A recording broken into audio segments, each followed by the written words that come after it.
శ్రీకాకుళం జిల్లా కవిటి మండలం సిలగాం జంక్షన్ వద్ద జాతీయ రహదారిపై అర్ధరాత్రి దాటిన వేళ రోడ్డు ప్రమాదం చోటు చేసుకుంది. ఆగి ఉన్న లారీను వెనుక నుంచి ఆటో ఢీకొట్టింది. ఈ ప్రమాదంలో కవిటి మండలం మున్నిపుట్టుగా గ్రామానికి చెందిన 3 ప్రయాణికులకు గాయాలు కాగా ఆటో డ్రైవర్ క్యాబిన్లో ఇరుక్కొని ఆహాకారాలు చేశారు. బాధతో విలవెల్లాడుతున్న తండ్రిని చూసిన 3 చిన్నారులు తండ్రిని కాపాడమంటూ జాతీయ రహదారిపై వెళ్తున్న వాహనాలను ఆపే ప్రయత్నం చేశారు. చిన్నారుల అభ్యర్థన ఏ ఒక్క వాహన డ్రైవర్ కూడా వినకుండా తమ వాహనాలను ముందుకు పోనిచ్చారు. అదే సమయంలో అటుగా వెళ్తున్న 1033 నేషనల్ హైవే పెట్రోలింగ్ సిబ్బంది ప్రమాద ఘటనను చూసి హుటాహుటిన సహాయక చర్యలు చేపట్టారు.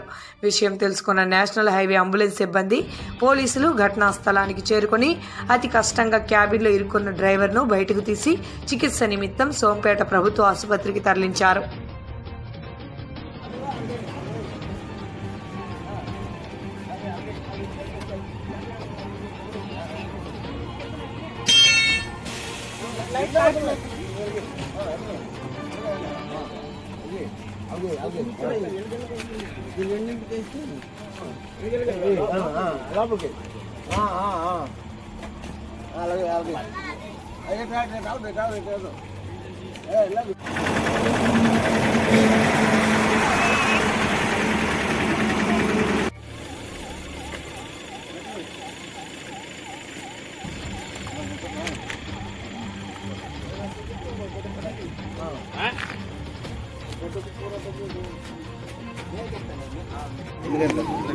బాబు టైం ఎంతనైనా ఎల్లిగడ్ల కరెక్ట్ గా జరిగింది. ఇది